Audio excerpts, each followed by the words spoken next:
Welcome, everyone, to a deep dive focused on something really transformative. How to speak English with, well, more energy and real confidence. You know, if you've ever felt your words just aren't landing, maybe sounding a bit flat, or you feel hesitant, even when the ideas in your head are like super vibrant, then yeah, you're definitely in the right place. Our whole mission today is basically to help you electrify your voice and your mind so your English can really shine. And it's interesting, isn't it? Because this isn't just about, feeling energetic. There's actually solid research behind it. Studies from Northeastern University, for instance, they show that speakers who vary their tone and pace effectively, they can boost listener engagement by, I think it's up to 65%. Wow, 65%, that's huge. It really is. And then you've got people like Amy Cuddy, who talks a lot about presence. Her whole thing is that presence is energy. How you hold yourself, your voice, your mindset, it all shapes how people see you and, importantly, how you feel about yourself. Right, so it's internal and external. Exactly. These aren't just like nice ideas. They're science-backed strategies to make your English not just understood, but actually felt. Okay, that 65% figure alone is... Yeah, that's a big motivator. So for you listening, how do we actually do that? How do we translate these big ideas into something practical? Well, we've kind of boiled it down. We've got 7 powerful, actionable tips that should really help you bring these strategies into your everyday English chats. Ready to dig in? Let's do it. All right. So tip number 1. To get that energy flowing, we need to warm up. And not just your voice, right? Your mind needs it too.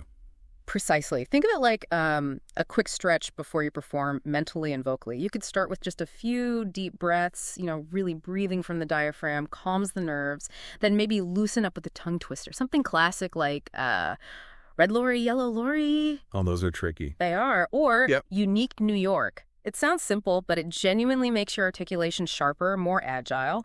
And what's really interesting, studies show these warm-ups don't just prep your vocal cords, they can actually lower cortisol levels, the stress hormone. Yeah, exactly. So you feel mentally calmer, more present for the actual conversation. That makes so much sense. Just those few moments can really shift things, turning that nervous energy into something focused. It's surprisingly powerful. It really is.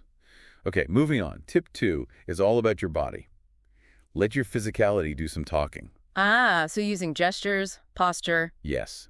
Actively use gestures, keep an open posture, stand tall, and, importantly, smile. It sounds basic, but the difference it makes is incredible, isn't it? When you stand tall, use those open palm gestures, maybe offer a genuine smile, even if you're a bit nervous inside. It automatically softens your tone somehow, adds warmth. And I was looking into this. Speakers who use gestures consistently, listeners remember about 50% more of what they said. 50%. See, your body isn't just an add-on. It's like a core part of the message. Absolutely vital. Which leads us nicely into tip 3, which is about the music of your speech. We need to intentionally vary tone, speed, and volume. Yeah, I like thinking of it as conducting your voice. You can slow right down for an important point, make sure it lands.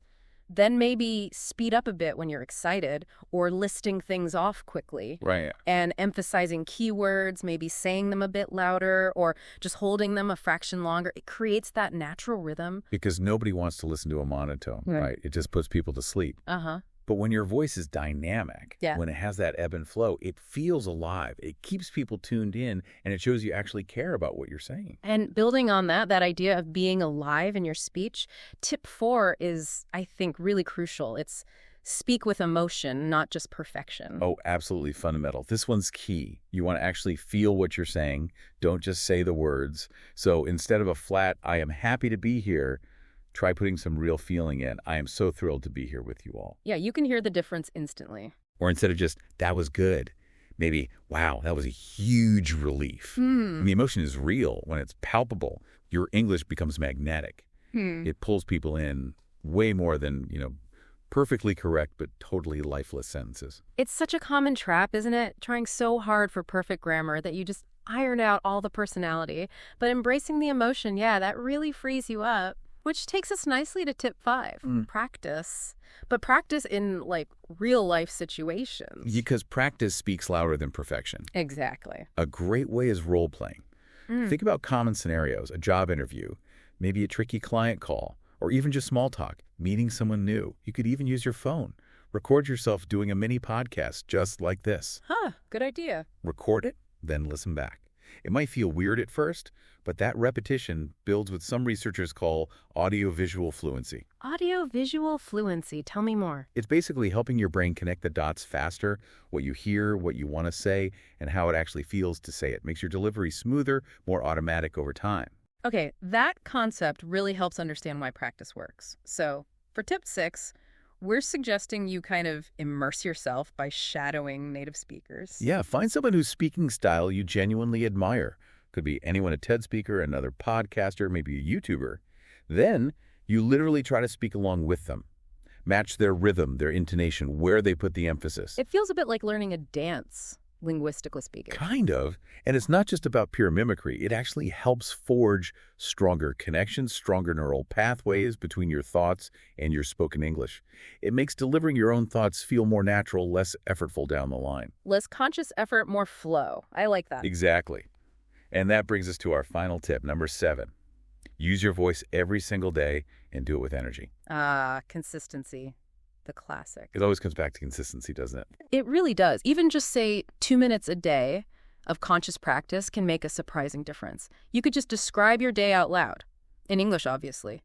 Today, I totally nailed my workout. Or, I'm genuinely excited about having lunch with my friends. The key is the intention, speaking with that deliberate inner vitality. Right. Not just mumbling through it. Because your voice only truly becomes your confident, energetic voice when you actually use it that way regularly. You're building this positive feedback loop where energetic speaking starts to feel normal, almost automatic. Turning it into a habit. Okay, love it. So let's do a really quick recap of those 7 tips we've just unpacked. First, warm up your voice and mind. Second, use gestures and smile at your body talk. Yep. Third, vary your tone, speed, and volume, the music of speech. Crucial. Fourth, speak with emotion, not just aiming for perfection. Let it show. Fifth, practice in real-life situations. Maybe record yourself. Keep practical. Sixth, shadow native speakers you admire. Learn by doing. And finally, 7th, speak daily with energy. Make it consistent. That's the set.